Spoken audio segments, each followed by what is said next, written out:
ആണോ എന്നാണ്. നമ്മളെല്ലാം ഇപ്പൊ ഞാനെല്ലാം മൈഗ്രെയിൻ ആയിട്ട് സുദീപിന്റെ അടുത്ത് പോയി കഴിഞ്ഞാല് സുദീപ് എന്നോട് ആദ്യം ചോദിക്കല് എനിക്ക് സ്ട്രെസ് ഉണ്ടോന്നില്ല. സുദീപ് ആദ്യം ചോദിക്കല് എനിക്ക് സ്ട്രെസ് ഉണ്ടോ. കുറച്ച് പാരമ്പര്യമാണ് മൈഗ്രെയിൻ. പക്ഷെ ആ പാരമ്പര്യ സംഭവം നമുക്ക് പുറത്തേക്ക് വരിക സ്ട്രെസ് വരുമ്പോ കുറച്ചധികം വരിക. ബാക്കിയുള്ള ഫാക്ടേഴ്സും ഉണ്ടാവും. പക്ഷെ അതൊന്നും ഇല്ല എങ്കിൽ എന്നിട്ട് സംശയം തീർക്കാനാണ് MRI എടുത്തത്. അതിലൊന്നും ഇല്ലല്ലോ. നമ്മുടെയിലെല്ലാം MRIയില് മൈഗ്രെയിന്റെ സിംറ്റം ഉണ്ട്. എന്റെ ഒന്നും MRIയില് മൈഗ്രെയിന്റെ ഒരു മുമ്പും ഇല്ല.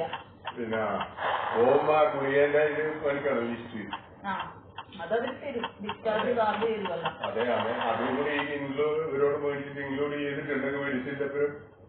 അല്ല അതടക്കാന്ന് ബില്ല് പോയിട്ടുണ്ടാവില്ല. അതിലവര് മെഡിസിന്റെ സംഭവം കിട്ടിയിട്ട് ഇവർ അയക്കുന്നു. തരും. ആ ബില്ലടക്കം ഇത് പോകാൻ വേണ്ടിട്ടല്ലേ മെഡിസിന്റെ കാത്തുന്നതിന്. പയ്യനൊരു BMS അങ്ങനെ തന്നെയല്ലേ മെഡിസിൻ അടക്കം തന്നിട്ടല്ലേ കുട്ടിന്. നമ്മളൊന്നും വാങ്ങിയിട്ടല്ലോ. ഞാൻ അമ്മേനോട് പറഞ്ഞത് അതാന്ന് വിചാരിച്ചിട്ട് തന്നെ മൈൻഡ് സെറ്റ് ചെയ്യുവാന്ന് പറഞ്ഞു. ഇല്ലെങ്കിൽ താങ്ങാൻ പറ്റൂല.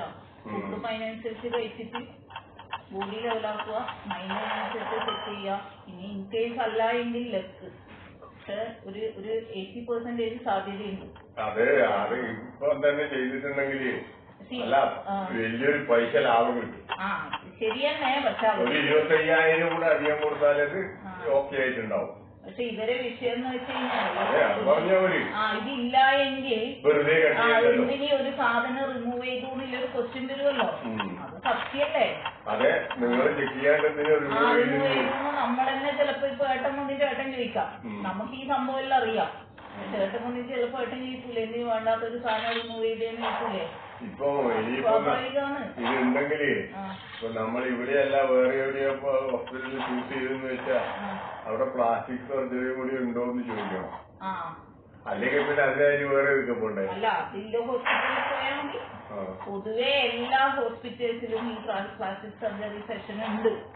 പയ്യന്നൂര് പോലും ഉണ്ട്. അല്ല പക്ഷെ എന്നാലും നമ്മൾ കൺഫേം ചെയ്യണം. അല്ല അത് നോക്കിയാ പോരെ.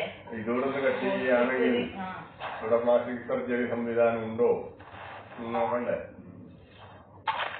അല്ല ഇതിപ്പോ റിസൾട്ട് വന്നു കഴിഞ്ഞാല് ഇവരോട് നമുക്ക് വ്യക്തമായിട്ട് ചോദിക്കാം ഇതെങ്ങനെയാണ് സംഭവം എന്നുള്ളത്. എന്നിട്ട് ഇനി റേഡിയേഷൻ ഉണ്ടോ ആവശ്യമുണ്ടോ അങ്ങനെയല്ലേ ചോദിക്കാം. ഇനി റേഡിയേഷൻ ആവശ്യമുണ്ടെങ്കിൽ മാത്രം നമ്മൾ MBRൽ പോയാൽ മതിയല്ലോ. ക്യാൻസർ സെന്ററിൽ പോയാൽ മതിയല്ലോ.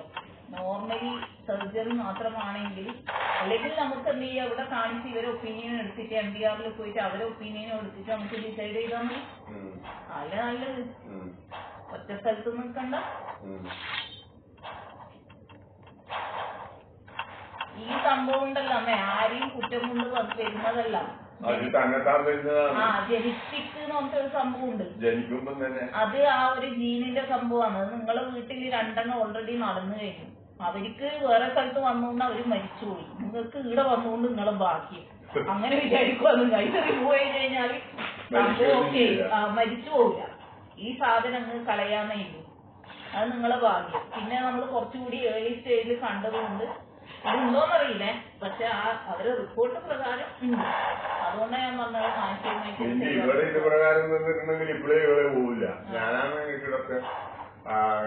ഡോക്ടർ ഒന്ന് കണ്ടേക്കാന്നും പറഞ്ഞിട്ട് അങ്ങനെ പോകും പറഞ്ഞിട്ട് തന്നെ TVയും വന്നത് മൈദയാണെങ്കിലല്ല. അതന്നെ എന്ന് പറഞ്ഞാൽ ഇത് താങ്ങാൻ ആളുണ്ട്. ഞാൻ അറിയായിരുന്നു വേറെ എവിടെയെങ്കിലാണെങ്കിൽ അരകിട്ട് മാനസികമായിട്ട് ഞാൻ പറയുന്നത്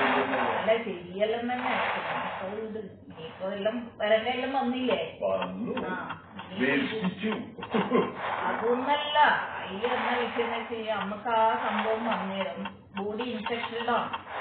അന്നേരം ഈ സംഭവം ജനറ്റിക് പ്രശ്നം കൂടി ഉള്ളത് കൊണ്ട് ഈ സംഭവം വന്നില്ല. രക്തം ആ വായിക്കുമ്പോ വന്നേരേ വന്നു ബോഡിയിൽ സംഭവം വന്നു. അന്നേരം അത് ക്ലിയർ ചെയ്യുമ്പോഴത്തേക്ക് അടുത്ത് പൊങ്ങി വന്നില്ലേ. അത് ക്ലിയർ ചെയ്യുമ്പോഴത്തേക്ക് അടുത്ത് വന്നു. അപ്പൊ ഓൾറെഡി എവിടെയോ ഉള്ള സംഭവം പുറത്തേക്ക് വന്നതാണ്. മറ്റൊന്നും കിട്ടിയില്ലെങ്കിൽ തറവാട്ടതാ ഈ അന്നേരമാണ് വാഴ ചെരുപ്പെടുത്തു. അത് അങ്ങനെയാണ്, അത് അങ്ങനെ കിട്ടൂല. ഒരാൾക്കത് വരും. അങ്ങനെ നിർബന്ധമൊന്നുമില്ല. ഇപ്പൊ രശ്മി ടീച്ചർ ഏറ്റവും അല്ല ടീച്ചർ പക്ഷെ വീട്ടിൽ രണ്ടാക്കാൻ മറ്റും ഉണ്ടായിരുന്നു. ടീച്ചർ ഏട്ടനെയും എല്ലാം വന്നിട്ടുണ്ടായി. നമ്മളൊരു മാഷുണ്ട്, പിന്നെ സുരേഷൻ മാഷൊക്കെ, അയാൾക്ക് റെക്റ്റമാണ്, മലദ്വാരം അവിടെയാണ്. ഒരു സാധ്യതയും ഇല്ല അയാളുടെ ഫുഡ് ഹാബിറ്റ് വെച്ചിട്ട് അയാൾക്ക് മലാശയ ക്യാൻസർ വരേണ്ട ഒരു സംഭവവും ഇല്ല. അയാൾ നോൺ വെജ് കഴിക്കൂല, ജങ്ക് ഫുഡ് കഴിക്കൂല, നല്ല പ്യുവർ വെജിറ്റേറിയൻ ആണ്. ഇരുന്ന് എന്താണ് ജോലി ചെയ്യുന്ന കഴിക്കാണ് അത് വരേണ്ടത്. അല്ലെങ്കിൽ ടീച്ചറല്ലേ, പിന്നെ അയാൾ പൊതുപ്രവർത്തകനുമാണ്, ഫുൾ ടൈം നടക്കും, അങ്ങനെയല്ല. അയാൾക്ക് ഒരു കാരണവശാലും വരാൻ പാടില്ല. പക്ഷെ ഒരു 10% സാധ്യത ജനറ്റിക് ആയിട്ടുണ്ട് ആ റെക്ടം ക്യാൻസറിന്. അപ്പോ പിന്നെ അയാളുടെ അച്ഛൻ മരിച്ചത് അങ്ങനെയാണ്, ക്യാൻസർ വന്നിട്ടാണ്. അത് ഇയാൾക്ക് കിട്ടിയ 10% സാധ്യതയുള്ളൂ. അത് ഇയാൾക്ക് കിട്ടി. അതാ പറയുന്ന അത്ര മതി, അത്രയേ വേണ്ടൂ. നിങ്ങളതിപ്പോ എനിക്ക് കിട്ടിക്കൂടായില്ല. പെണ്ണുങ്ങളത് പോലില്ല, ആണുങ്ങളതാണ് പോലും. അച്ഛന്മാരതാണ് മക്കൾക്ക്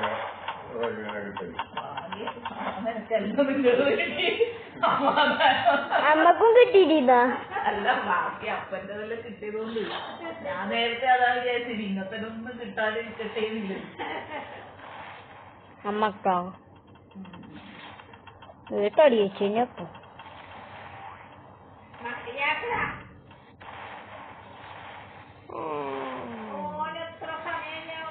എടാ മതിയാക്കുമോനെ.